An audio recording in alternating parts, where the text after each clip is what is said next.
So now, please welcome the official, non-official, non-sponsor of the Savannah Bananas, but a big fan. Please welcome John Fletcher. Welcome to 15 on Fridays with Fletch, and you're going to love today's guest, Jason McCann, the CEO of Vari and VariSpace. So, Jason, let's start real quickly. Tell us, you founded VariDesk, now called Vari, while you were the president of Jimmy, the makers of Billy Bass, the fish, and all the holiday lawn inflatables. Can you share a little bit about your background and how you got to that point?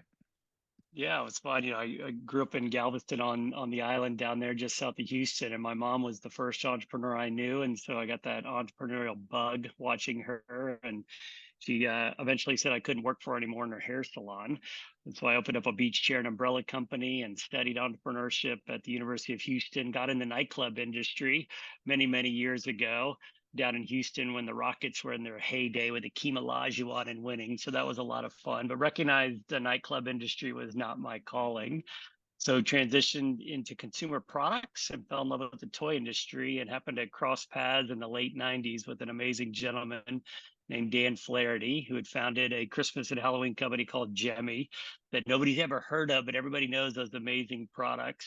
The singing fish, big mouth Billy Bass, and all the inflatables and LED lights you see on the wall. And so I had the opportunity to go bust with him in the dot-com days and then turn around and join him at Jemmy to help Dan build the company of his dreams and build all those amazing holidays and memories for so many people across the globe. Well, tell us about the aha moment when you came up with the VariDesk.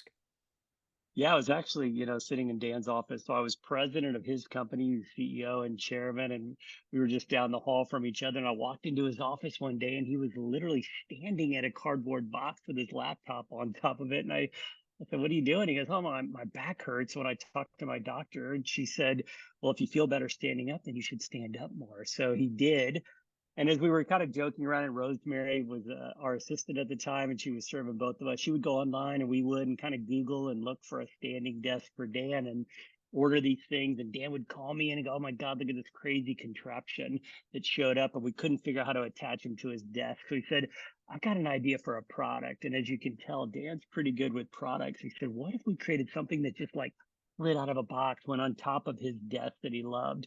So we grabbed our industrial designer and really over a 2 or 3 hour period, just started talking and sketching and designing. And that kicked off the original idea for VariDesk. When did you first realize this could be not just a big idea, but a massive enterprise? Well, it was fun. The first person that we showed it to was Pedro Carrera, who had just been promoted to the president of Verizon. He was kind enough to let us walk in. They were like, "Who would like these things?" We had these prototypes and we were showing, we said, "Well, they've got a lot of people over there at Verizon. Maybe they would like it." We showed it to him. Pedro said, "Well, what is this?" And I said, "If you think about it, this product creates a happier, healthier, more productive workspace." And we showed it to him. He's like, "Oh, it's cool, but I don't know that sitting is the new smoking. This isn't a big thing. But let me get my ergonomist to come in." And when the ergonomist walked in, I had no idea what an ergonomist was. He talked about carpal tunnel syndrome and people need to be active. And the head of people walked in and he said the number one reason people miss work is back pain. And so, aha, we were on to something big. But that's kind of when we started that incubation of the idea. People asked how much it would cost. But the real big aha moment was we were sitting on this tarmac and, at American on American Airlines and during a hailstorm or something here, and we didn't have Wi-Fi. So we were sitting there on the plane back in 2013, flipping through a Sky Mall magazine, and said, "Wouldn't it be funny if we did an ad standing with somebody standing in the picture at a VariDesk?" So we placed an ad in Sky Mall magazine and overnight became the number one selling item in Sky Mall's history. People were literally tearing out the page, sitting was the new smoking from the Mayo Clinic, and we were off and running. Wow, that's incredible. And so tell me about you've got 98% penetration in the Fortune 500. I know your goal is 100%. So tell us how that all happened. Yeah, we were just very fortunate here to be based here in Texas and to really turn into a global business. So what happened was the Trojan effect. So as soon as a VariDesk got into an office and one person would stand up and start feeling better, was more engaged at work, that ripple effect started to roll throughout organizations. Then 4 or 5 people might order them in the office. The price point at less than $400, people could just use their credit card and we would ship them out. direct to consumers and direct to businesses, people started buying it. This groundswell started happening, and that ripple effect started penetrating all these great organizations. The US government, a lot of the soldiers were coming back from serving overseas and getting, quote, desk jobs, having back pain because they were less active.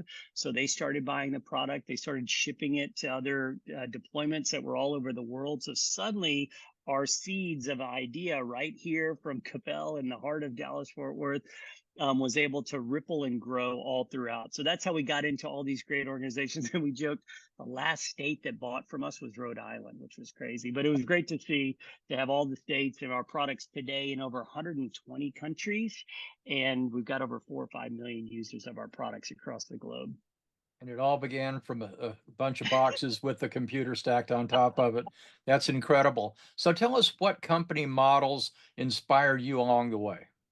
Yeah, if you think about great organizations, what Tony Hsieh built at Zappos, I thought was incredible, the way he focused relentlessly on customer service. So at the time in 2013, we said, if you don't love your desk, we'll take it back. And nobody at the time was taking back office furniture. And so that allowed us to build a relationship with our customer. We also looked at great brands like the way the way Branson built Virgin, the way that great organizations like Love and Southwest Airlines was built, focusing relentlessly on people, the way Starbucks was able to scale globally, the way Sam built Walmart, and really the way Jim Sinegal built Costco with limiting the amount of SKUs. But at the end of the day, it's really focusing on the customer. And by leaning into them and turning them into lifelong fans, what we recognize is we're going on their journey. And if we can help our fans build the companies and cultures of their dreams, to build out their workspaces, to build out their businesses of their dreams, then we're doing our job. And so all these great entrepreneurs were fun ones for us to continue to learn from each and every day.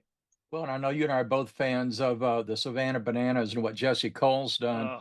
And of course, his focus, his phrase is fans first, which is really very much where you are yourself. So yeah, I think what he's been able to do and that ripple effect of his fan base, and now to watch him, and now they're playing in these sold out stadiums all over, is absolutely incredible. So you're right. That relentless focus on the fan base is important. Yeah, we're going down to see him in Houston in September. We're going to watch him play. So we're excited. Tell us about your greatest surprise along the way. So we think about all these little things. So one, we were able to grow, and we became the fastest growing company here in Dallas, which was a total blessing to find out that we had millions of fans all over the world. But really, it's been about the people that we've been able to serve and these great organizations that we've been able to give back to and serve. So we started, every once in a while, we might get a product that somebody didn't want. It's less than 1% of all the products. But if you sell hundreds of thousands of units, we might have hundreds of units to do something with. So we've been able to give this product away and help and donate over $8 million worth of product to nonprofit organizations. And I didn't realize the blessings that that would give to us on a personal level. So our team members are able to reach out to service organizations that they volunteer at, that they serve, whether it's Metro Crest or Minnie's Food Pantry or American Heart Association or American Cancer Society, and give back and serve these great organizations by helping take some of our products and complement the processes and spaces that they're building. And we were able to take some of the cost pressure off them. And that ripple effect from a giving standpoint has been incredible. Well, and at the start of 2020, you were prepared to expand and open multiple showrooms across the nation. What was that like, and how did you pivot? Yeah, we looked at this moment. I said, if we could build a brand that could live beyond my lifetime, that would be an absolute blessing. And looking at all those great organizations, the way that Sam built Walmart and Starbucks, and like, what could we do? So we worked with the same company that helped take Federal Express to FedEx. And we said, wow, could VariDesk become Vari? Because we're so much more than a desk at this point. Got over 300 products. We said we could literally disrupt the way office furniture is sold, procured, workspaces are designed, because we're now monetizing the transformation of workspace design and culture in all the products and services that we offer. So we wanted to lean into that. So 2018, 2019, we started this 18-month, multi-million-dollar planning process, dropped desks from our name, redid our website, did all this, opened up some buildings, and we opened up showrooms all across the country and hired a whole lot of people. Well, disruption, sometimes you're building a disruptive business and sometimes disruptions happen to you. And unfortunately, God had another plan for us and challenged us, and our business model got totally decimated and disrupted. And so from then, we've had to really rethink and retrench our business and now lean back into the things that we're very good at, but also leverage the latest in technology, whether it's artificial intelligence, robotics in our security systems outside, in the buildings that we own, or just in the way we handle virtual tours. So while we've been tested and challenged, the brand has emerged stronger and the business continues to do very well.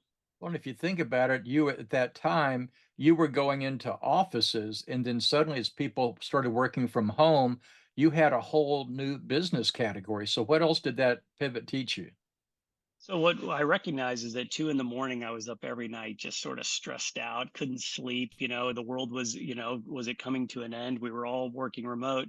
And after night of not being able to sleep, my wife leaned over and said, well, if you can't sleep, I can only imagine how your people feel. At that moment, as an introvert, I had to recognize that that crisis creates clarity moment. And I had to lean in to my introverted nature and start over communicating clarity of where we needed to go and how we were going to navigate through this storm. And we did. And so I shared a story one time. I said, if you think about it, when I was trying to learn how to snowboard, I hired this young snowboarder, and this guy's like, dude, I'm going to teach you how to snowboard through the trees. And I kept crashing into the trees. And he goes, you can't stare at the trees when you're going down the mountain. You got to look for the snow lanes and carve your lane when you're going out there. And what I recognize in business, you can stare at all the problems that are out there, but really what you're looking for is the snow lanes, the windows of opportunities. And when I shared those stories with my team members, we started to recognize we're going to get through this. We started to lean on our teams in Asia, who are about 10 to 12 weeks ahead of us on the COVID curve, talked about distance-based design. Suddenly, all of our products were designed to move. Our walls move, our power drops from the ceiling. We transformed our space. And then we shared those stories on LinkedIn and in social media, and other organizations were able to leverage what we were learning about distance-based design. And that transformed and elevated our business to allow us to navigate the storm. What would you like to share with a potential entrepreneur about what to see and how to recognize opportunity? A lot of people see something, they go, that's not me. How would you like to inspire them? Yeah, you think about it is ultimately you can take these moments to monetize pain. So as an entrepreneur, you see pain points, friction points, things that aren't working out there.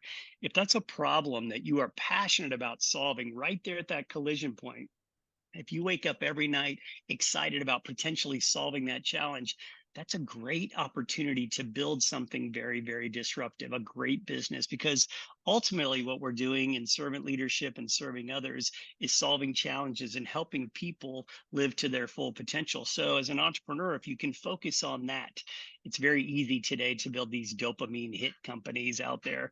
But if you ultimately focus on those friction points that you're passionate about solving, those are great opportunities to build the company of your dreams. Okay, we've got about 30 more seconds. Tell us about your artwork and how you've used that to benefit organizations.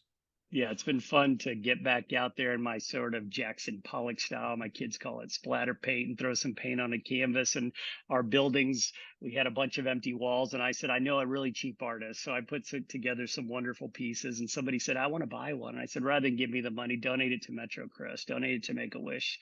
And I've been able to raise about $150,000 here in the last few years, just selling paintings, giving back to the community. It feels amazing. So, and my wife loves it too, because it gets them out of the house. Well, what you've done is you've given yourself a whole new outlook and a new outreach for serving others. So, Jason, thank you so Absolutely. much. Thank you, Jason McCann. You've been watching us on 15 on Fridays with Fletch, with Jason McCann's inspiring story from Vari and VariSpace. We'll look forward to seeing you next Friday for 15 on Fridays with Fletch. Jason, thanks again for joining us. Thanks, Fletch. My pleasure.